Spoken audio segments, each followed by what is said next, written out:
Welcome back to the Activist Training Lab video course. Today we're talking about leadership, and as you may know, developing leadership is an extremely important part of grassroots organizing. It's also a concept that I'm very interested in exploring and thinking through, so I'm really excited to talk to you all about it today. In her book, The Purpose of Power, which is a really great read, Alicia Garza asks some critical questions about leadership.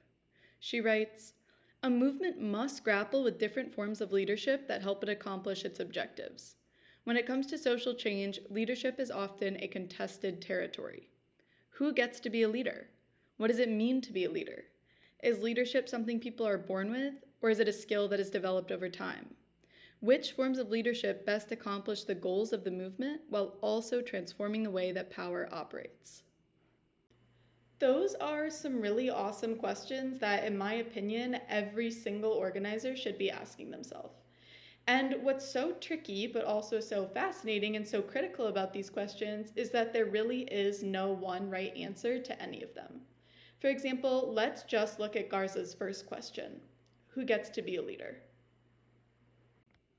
Some grassroots movements have answered that question with no one. For example, Occupy Wall Street famously claimed to be an anti-hierarchical, leaderless movement. No leaders. Now, it's up for debate whether or not that's actually how things played out on the ground. People who are part of Occupy Wall Street have written that there were informal power structures in the movement and there were leaders, even if they weren't named as such. But regardless of how things played out in actuality, the guiding philosophy of Occupy was no leaders. Alternatively, on the other end of the spectrum, some organizers might answer the question, who gets to be a leader, with everyone gets to be a leader. An article on the organizing website Beautiful Trouble explains this philosophy pretty well. In the article, they say, "We need a movement where we are constantly encouraging each other to step into our full potential and shine as a collective of leaders working together for a better world. Let's all be leaders. Let's be leaderful, not leaderless." What about some other perspectives on this question? Well, later in The Purpose of Power, Alicia Garza writes about a philosophy in which leaders should come from communities that have traditionally been excluded from power. She writes, "I was trained in an organizing tradition in which activists are taught to develop other leaders, and this philosophy asserts that many leaders are needed to create transformative change, and those leaders should come from communities that have traditionally been excluded from power."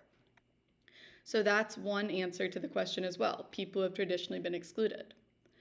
A similar perspective to that, although not quite the same one, is that leaders should be those who are most affected by the issue that the movement seeks to address. So, for example, the climate movement should be led by communities on the front lines of climate change. Leaders should be those most affected. A final dimension or answer to this question that we'll explore in this video is articulated in a really awesome article called Building Resilient Organizations by Maurice Mitchell. And he points out the value of experience, expertise, and skill in leaders.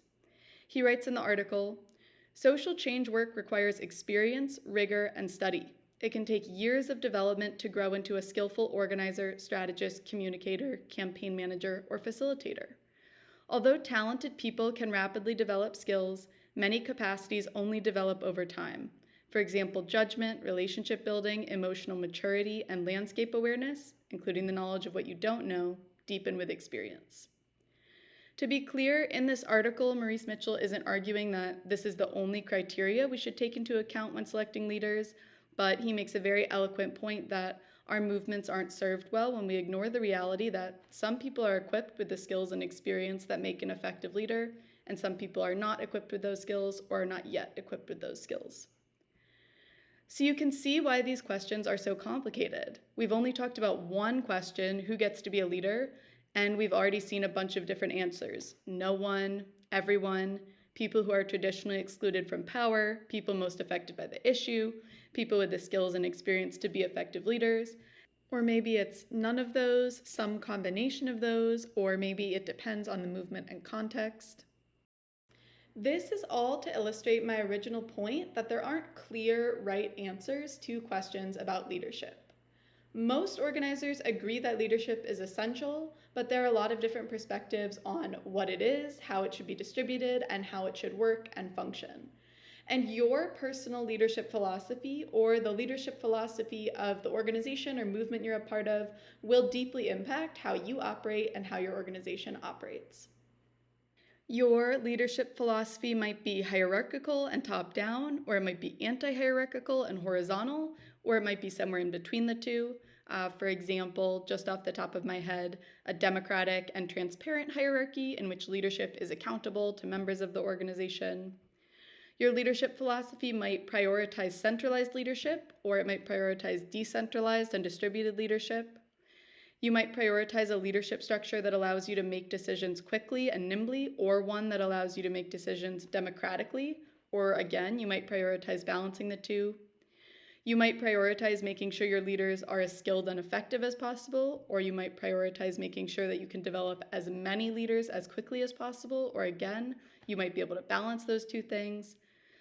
Like Aaron Schutz and Marie G. Sandy say in Collective Action for Social Change, you might define a leader as the people who, quote, govern a community organization and decide what issues it will work on, so people with decision-making power. You might define a leader as anyone who regularly takes responsibility for tasks, or you might define a leader as someone who, quote, accepts responsibility for enabling others to make change, in the words of the Organizing People, Power, and Change Handbook. So basically, you might decide a leader as someone who is responsible for recruiting and developing other leaders. So here's my final piece of advice.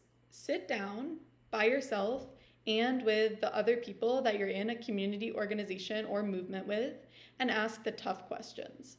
Who gets to be a leader? What does it mean to be a leader?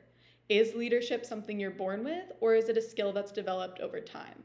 What forms of leadership will best serve the goals of our movement while also transforming the way that power operates? Spend time developing your personal philosophy of leadership, and when you're in an organization or on a campaign, spend time developing a collective philosophy of leadership that meets that particular moment or that particular movement. Find the type of leadership that aligns with your collective goals and aligns with your collective values. In our next few videos, we're going to talk about some concrete leadership development skills that you can use, such as leadership ladders, leadership pitches, coaching, and more, but don't neglect thinking through your leadership philosophy. Thanks for watching, and as always, don't forget to subscribe to our channel or visit our website for more Activist Training Lab content.